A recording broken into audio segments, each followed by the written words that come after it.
Hi guys, it's Mrs. Jordan. Today I'm going to be reading a book called The Skunk.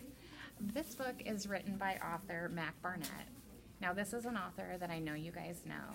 He wrote Triangle, Square, Circle. He also wrote Sam and Dave Dig a Hole, The Magic Word.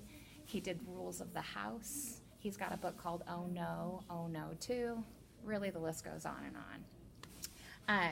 The illustrator of this book is named Patrick McDonnell, and he is actually an illustrator you guys know as well. He's got one called Wag. He's got one called The Perfectly Messed Up Story. I think you're going to enjoy this one. So, without further ado, The Skunk.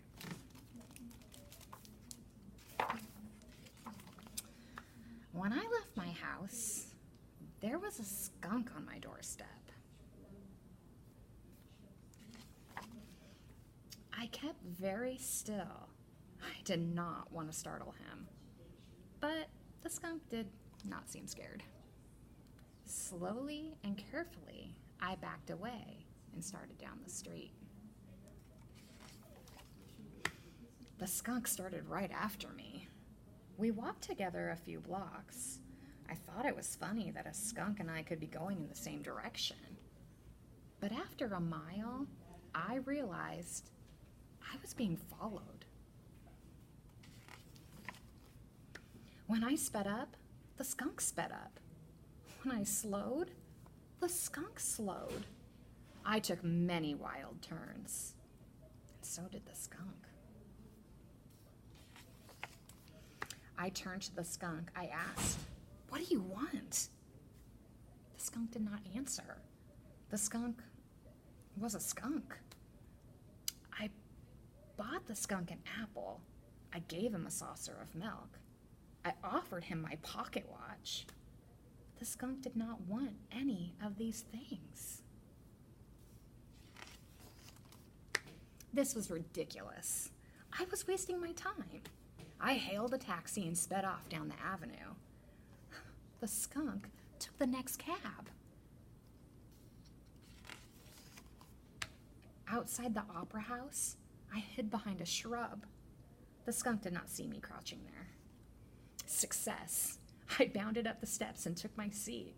I was relieved to find myself between a lady and a gray old officer.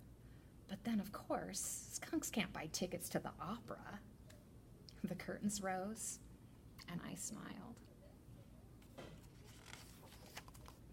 In the middle of the first solo, the skunk came trotting down the aisle. He climbed up the lady's gown and took a seat on her head. She did not notice. She was wrapped. Excuse me, madame, I said, but there seems to be a skunk on your head. Hush, said the lady. This is my favorite part. So strange and so sad. I had to escape. I excused myself and hurried out the fire exit. The skunk pursued me across the city.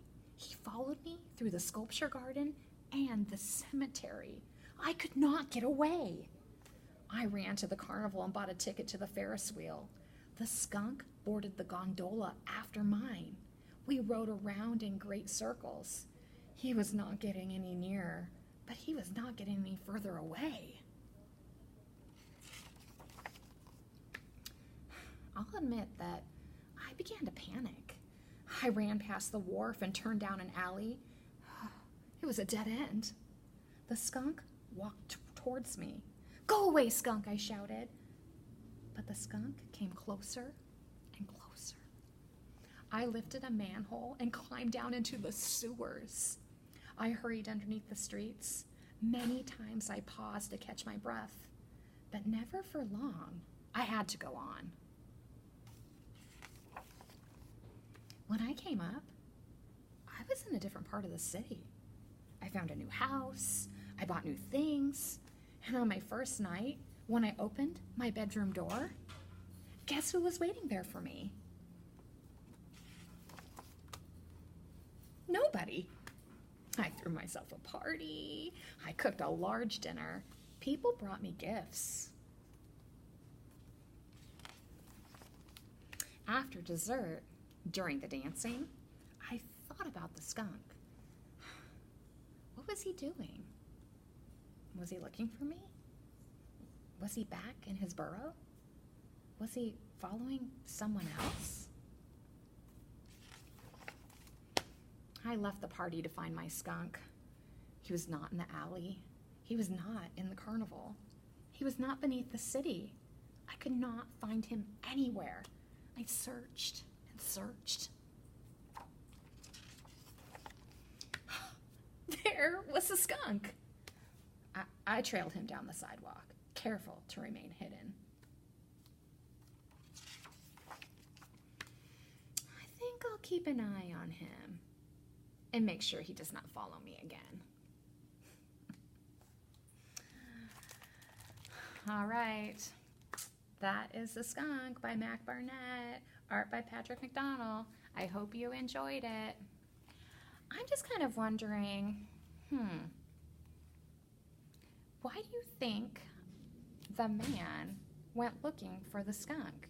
He seemed to not want him to follow him, but once he lost him, he seemed a little lost without him. What do you think? Have a good summer.